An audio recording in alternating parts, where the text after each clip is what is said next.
Terima kasih pemirsa, Anda masih bersama kami. Dalam sosialisasi Undang-Undang Keterbukaan Informasi Publik yang diselenggarakan Komisi Informasi Republik Indonesia Pusat bekerjasama dengan Komisi Informasi Daerah Kepulauan Bangka Belitung, salah satu komisioner KI, Heni S. Widianingsih, mengatakan bahwa pemohon informasi tidak dibebankan biaya untuk mendapatkan informasi di badan publik. Heni S. Widianingsih selaku Komisioner Komisi Informasi Republik Indonesia dalam acara sosialisasi keterbukaan informasi publik pada Kamis 8 September hingga Sabtu 10 September 2016 bertempat di Meeting Room Cendrawasih Hotel Tanjung Pesona Sungai Liat, mengatakan bahwa seorang pemohon informasi dapat meminta data informasi publik di badan publik melalui Pejabat Pengelolaan Informasi dan Dokumentasi atau PPID. Untuk mendapatkan informasi tersebut, pemohon juga tidak dikenakan biaya. Hal tersebut berkenaan dengan Undang-Undang Keterbukaan Informasi Publik yang memiliki prinsip dan asas bahwa informasi harus cepat, sederhana, dan berbiaya murah. Heni menjelaskan bahwa di era teknologi informasi saat ini, seharusnya masyarakat sebagai pemohon informasi dapat lebih mudah untuk mendapatkan informasi, sebagaimana badan publik juga harus siap akan hal tersebut dengan lebih cepat dalam mempublikasikan segala informasi publik melalui website tanpa harus menunggu masyarakat yang mesti meminta terlebih dahulu. Namun dijelaskannya bahwa ada beberapa informasi tertentu yang tidak dipublikasikan di website, namun PPID harus sudah siap sehingga apabila ada masyarakat yang minta, data informasi tersebut sudah siap. Jika pemohon itu membutuhkan informasi, dia perginya yang namanya PPID. Di semua badan publik harusnya ada. Undang-undang kita tidak pernah biaya, mengatakan tidak ada itu. Jadi justru mengatakan asasnya adalah informasi itu harus cepat sampai cepat didapat, kemudian berbiaya murah. Cepat, sederhana, dan berbiaya murah. Jadi artinya banyak informasi-informasi yang wajib adanya di website. Jadi jangan tunggu orang minta, jangan tunggu orang mohon. Jadi dia harus ada di website. Itu menyatakan sudah informasi itu harus cepat, sederhana, dan berbiaya murah. Nah, ada informasi yang tidak di-upload tetapi dia disiapkan. Jadi sudah disiapkan. Jadi kalau ada orang datang dengan cepat dia bisa dikasih. Nah, itu namanya cepat, berbiaya murah. Jadi sama sekali tidak ada. Sampai pun kalau ada yang nggak dikasih kemudian disengketakan, si pemohon itu tidak pernah bayar apapun.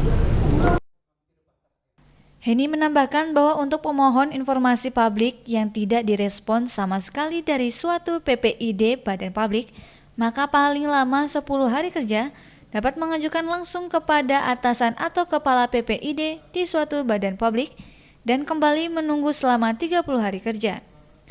Namun bila dalam tenggang waktu tersebut pemohon tidak juga mendapatkan informasi publik, pemohon dapat mengajukan ke Komisi Informasi Publik untuk meminta informasi tersebut atau melakukan persidangan yang dimediasi dan difasilitasi oleh Komisi Informasi.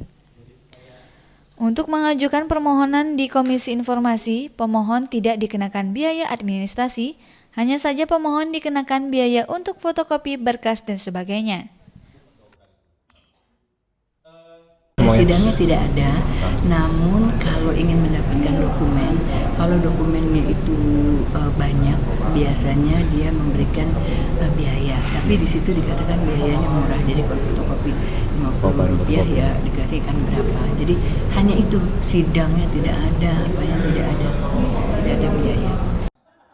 Dari Kecamatan Sungai Liat Kabupaten Bangka, Angga Supriyatna, Andi Budi Prayitno, Tim Liputan TAM TV melaporkan.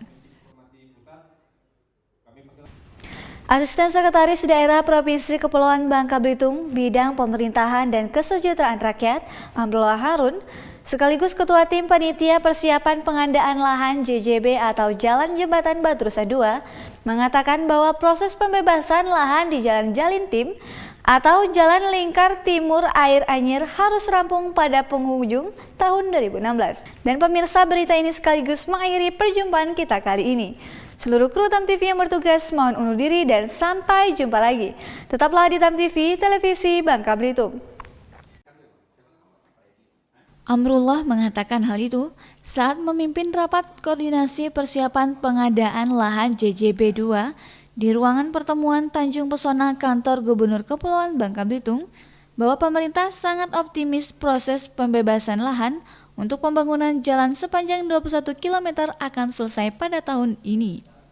Amrullah menegaskan bahwa tim bekerja harus sesuai prosedur dan melalui proses-proses yang benar dalam menyelesaikan tugas, termasuk diantaranya melengkapi persyaratan dan dokumen, serta membuat notulensi setiap pertemuan yang dilakukan sehingga seluruh persyaratan dan kelengkapan yang menjadi tugas tim clean and clear.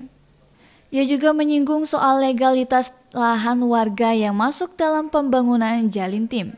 Hal itu diperlukan agar proses ganti rugi lahan dapat segera dilakukan pasca tugas tim selesai. Amrullah mengharapkan pekan ini tim turun ke lapangan guna menentukan jadwal. Selanjutnya hasil dari lapangan dapat segera diserahkan ke BPN atau Badan Pertahanan Nasional BAMGKA Belitung untuk diproses lebih lanjut. Diungkapkan Amrullah, dirinya ditunjuk Gubernur Bangka Belitung sebagai ketua tim untuk merampungkan penggerakan mega proyek Jalintim, terutama pembayaran ganti rugi lahan warga yang terkena jalur pembangunan.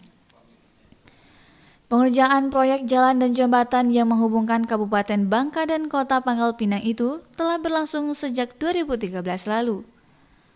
Rakor yang dihadiri oleh Dinas Pekerjaan Umum Bangka Belitung sebagai pelaksana, Bapeda, Biro Pemerintahan, Biro Hukum, BLHD, dan Camat Merawang itu juga mengundang BPN Bangka Belitung guna memberikan masukan terkait legalitas dan titik koordinat lahan.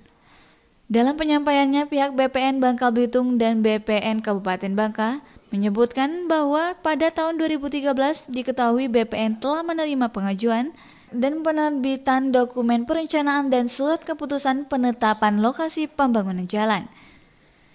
Dikarenakan belum terpenuhinya sejumlah kelengkapan hingga tahun 2015, maka SK penetapan lokasi dinyatakan tidak berlaku lagi karena sudah kadaluarsa dengan masa berlaku 2 tahun.